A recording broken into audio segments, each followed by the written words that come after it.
Let's solve the third question. तो third question आपका कुछ ऐसा है, A plus A complement B plus A B is equal to A plus B. आपको जो है आरएचएस लिख के आना है, कैसे भी करके। अभी क्या करोगे, पहले तो एलएचएस एज इट इज लिख लो। अभी आपको अगर ध्यान से देखोगे तो मुझे फर्स्ट जो टू टर्म्स है, मतलब ये वाली ए प्लस ए कॉम्प्लीमेंट बी, यहाँ पे मुझे ना डिस्ट्रीब्यूटिव लॉ दिखाई दे रहा है। अभी distributive law major of the times हम कैसे यूज करते हैं मैं आपको बता देती हूँ। Distributive law major of the times हम, सॉरी यहाँ थोड़ा सा नीचे लिखती हूँ मैं।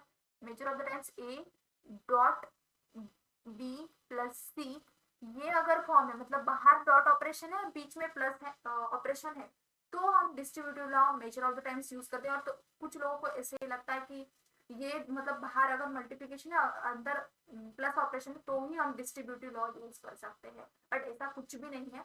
अगर आपका उल्टा है, मतलब आप अगर चेंज कर सकते हो ड्यूअलिटी, मतलब ड्यूअलिटी मतलब ऐसे होता है कि ऑपरेशंस को स्विच कर दो। मतलब ए प्लस बी सी अगर आपका बी डॉट सी अगर है, तो आप भी आपका जो है डिस्ट्रीब्यूटिव लॉ यूज कर सकते हो। तो कैसे यूज कर सकते हो, ए को प्लस कर दो बी के साथ, बीच में कौन सा साइन आएगा, ये वाला कंटिन्यू होगा। फिर अगेन ए को ए को प्लस कर दो सी के साथ, या ये आपका डिस्ट्रीब्यूटिव लॉ का काइंड ऑफ। ऊपर वाले का तो पता ही होगा आपको कैसे होता है। अगेन मैं रिपीट कर देती हूँ, ए डॉट बी प्लस का साइन बीच में जो हुई है कंटिन्यू होगा, ए डॉट सी। ओके, ये ऐसे कुछ तो काइंड ऑफ होता है। तो दोनों तरीकों से आप डिस्ट्रीब्यूटिव लॉ को यूज कर सकते हो। तो मुझे यहाँ पे सेकेंड फॉर्म मैं यूज कर सकती हूँ, ऐसा मुझे लग रहा है, तो मैं सेकेंड फॉर्म यूज कर लूंगी यहाँ पे। तो मैं क्या करूंगी, ए प्लस ए कॉम्प्लीमेंट करूंगी।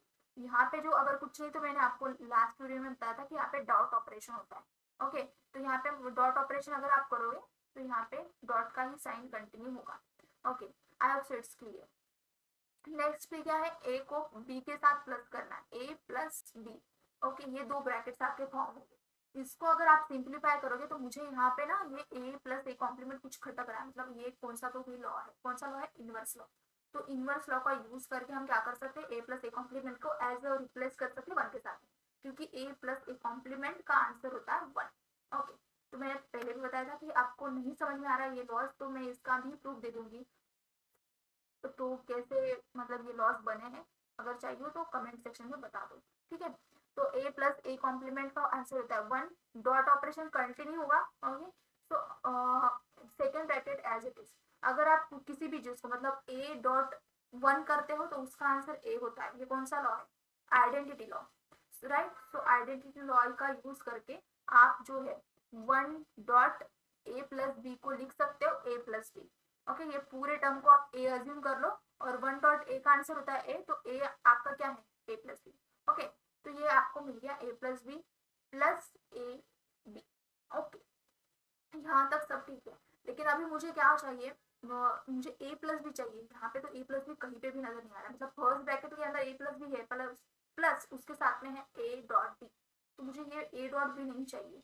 तो मैं क्या करूंगी, मैं पहले तो एसोसिएटिव लॉ का यूज करके ये जो ब्रैकेट्स है ये शिफ्ट कर सकती हूँ, यूजिंग एसोसिएटिव लॉ। यहाँ पे मैंने लिखा हुआ ए प्लस बी सी, मतलब बी सी ब्रैकेट के अंदर है, तो मुझे अगर चाहिए कि ए प्लस बी को मैं ब्रैकेट के अंदर लूँ और सी को बाहर निकाल दूं, तो it's fine, using associative law form कर सकते हैं। सो मैंने वही सेम चीज किया, ए को बाहर लेके आई और बी और ये जो सी सी मतलब हमारा ए डॉट बी है, तो उन दोनों को सेम ब्रैकेट के अंदर लेके आई। अभी मैंने ऐसा क्यों किया, क्योंकि वहां पे मुझे बी कॉमन दिख रहा था, मतलब लास्ट के two term, second term and third term जो है, second term and third term के बीच में बी कॉमन है, तो वो अगर बी में कॉमन निकाल सकती तो कुछ तो लॉजिक होगा। ओके, तो मैंने नेक्स्ट वही किया, तो बी को कॉमन निकाला। यहाँ पे अगर कुछ नहीं है तो मतलब वन है, तो वन यहाँ पे रहेगा, प्लस का साइन कंटिन्यू होगा, एंड यहाँ पे ए बी में से बी कॉमन निकलेगा तो ए बचेगा। ये तो कंफ्यूजन नहीं है ना किसी को।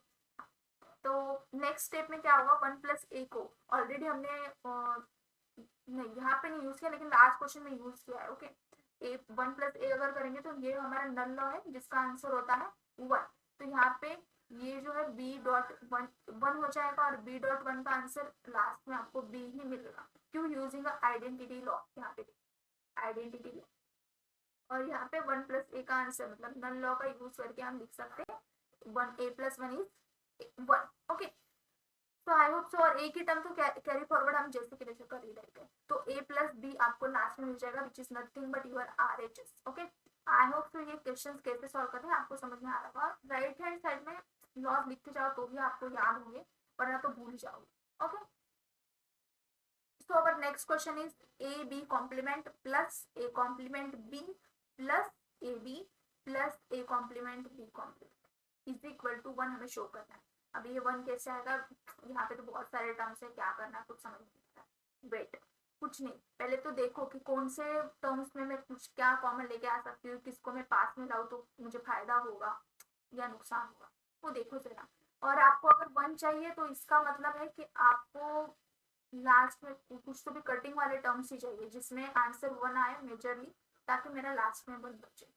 तो ज्यादा टेंशन लेने की जरूरत नहीं है, जो भी टर्म्स है कॉमन जिसमें से हम ले सकते हैं वो पास में लेके आओ। अब ध्यान से अगर इक्वेशन को देखोगे, LHS लेफ्ट हैंड साइड को देखोगे, तो वहां पे कुछ ऐसे टर्म्स है जिसमें से कुछ कॉमन निकल सकता है। जैसे कि फर्स्ट 2 टर्म्स में तो कुछ कॉमन नहीं निकल रहा है, राइट, क्योंकि वहां पे ए बी कॉम्प्लीमेंट है, फिर यहाँ पे ए का कॉम्प्लीमेंट कर दिया, बी जैसे कि वैसे कॉम्प्लीमेंट है। फिर नेक्स्ट थर्ड टर्म देखो तो ए बी है, फिर नेक्स्ट जो है ए कॉम्प्लीमेंट बी कॉम्प्लीमेंट है। ओके फाइन, तो मैं यहाँ अगर आप ये क्वेश्चन को ध्यान से देखोगे, ए बी कॉम्प्लीमेंट है, यहाँ पे ए कॉम्प्लीमेंट बी है, यहाँ पे ए बी है, एंड यहाँ पे ए कॉम्प्लीमेंट बी है।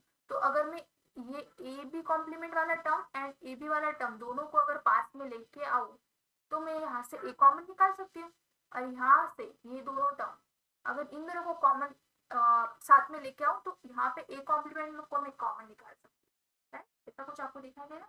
और कुछ लोगों को मेरे मतलब ये पर्सपेक्टिव के अलावा कुछ दिखेगा, कुछ लोग ऐसे भी कर सकते हैं कि राइट, वेट मैं बता देती हूँ कैसे कर सकते हैं, डिपेंड ऑन ब्रेन्स।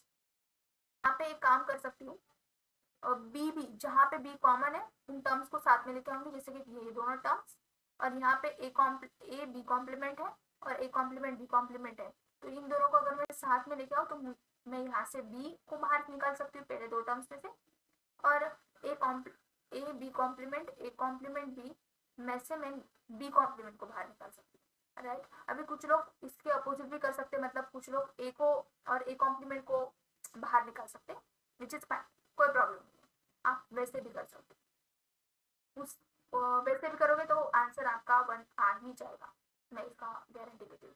ओके, तो next A B complement plus A complement B complement दोनों को मैं साथ में लेके आई, फिर सेकेंड टर्म को मैंने रिप्लेस कर दिया with third term A complement B plus A B. Okay, तो मुझे क्योंकि यहाँ से बी कॉम्प्लीमेंट को बाहर निकालना है, बी को बाहर निकाला, ये मैंने पहले से विजन क्लियर कर लिया था इसलिए मैंने ऐसे किया। अगर आपको ए को और ए कॉम्प्लीमेंट को बाहर निकाला है तो वो वाले टर्म्स साथ में लेके कोई प्रॉब्लम नहीं, using a commutative law. Okay, next आप एसोसिएटिव लॉ यूज करके दो जो टर्म्स आपको साथ में चाहिए उनको ब्रैकेट्स में लिख सकते हो, no problem, using associative law. Associative law आपको परमिशन देता है कि आप ऐसा कर सकते हो। फिर नेक्स्ट में क्या करूंगी, दोनों मेरे टर्म्स जो है first 2 terms and last 2 terms जो मैं ब्रैकेट के अंदर लेके आई हूँ, वहां से मैं बी कॉम्प्लीमेंट को बाहर निकालूंगी, तो यहाँ पे बचेगा ए प्लस ए कॉम्प्लीमेंट, यहाँ पे अगर बी को बाहर निकालूंगी तो बचेगा ए और प्लस ए, राइट। तो ये जो है आपका इनवर्स लॉ बन रहा है यहाँ पे, ए प्लस ए कॉम्प्लीमेंट या फिर ए कॉम्प्लीमेंट प्लस ए, दोनों भी एक ही है। अगर हम कम्युटेटिव लॉ यूज करके इसको लिख दे ए प्लस ए कॉम्प्लीमेंट, तो दोनों एक ही है एक्चुअली, तो उसका आंसर हमें ऑलरेडी पता है, जिसका आंसर होता है 1 इनवर्स लॉ फॉर और ऑपरेशन। ओके, तो इसका आंसर होगा 1, यहाँ पे भी 1 आएगा, तो बी कॉम्प्लीमेंट डॉट 1, यहाँ पे अगर कुछ नहीं तो डॉट ऑपरेशन है। ओके, तो डॉट ऑपरेशन अगर आपका यहाँ पे है तो बी डॉट ए मतलब 1 डॉट ए या फिर ए डॉट 1 जो भी है उसका आंसर क्या होगा, ए होगा, तो इसका आंसर होगा बी कॉम्प्लीमेंट फर्स्ट वाले का। ओके, और इसका आंसर होगा बी, तो बी कॉम्प्लीमेंट प्लस बी अगर आप करोगे तो उसका आंसर आपको क्या मिलेगा, अगेन इनवर्स लॉ, ये सेम रिपीट हो रहा है रूल, तो इनवर्स लॉ से ये आंसर हो जाएगा 1 which is our RHS side, तो हमने प्रूव कर दिया, hence prove. Okay, I hope सो इस क्वेश्चन में आपको कोई डाउट नहीं होगा, अगर डाउट आ रहा है तो कमेंट सेक्शन में जरूर बताइए। Thank you so much for watching.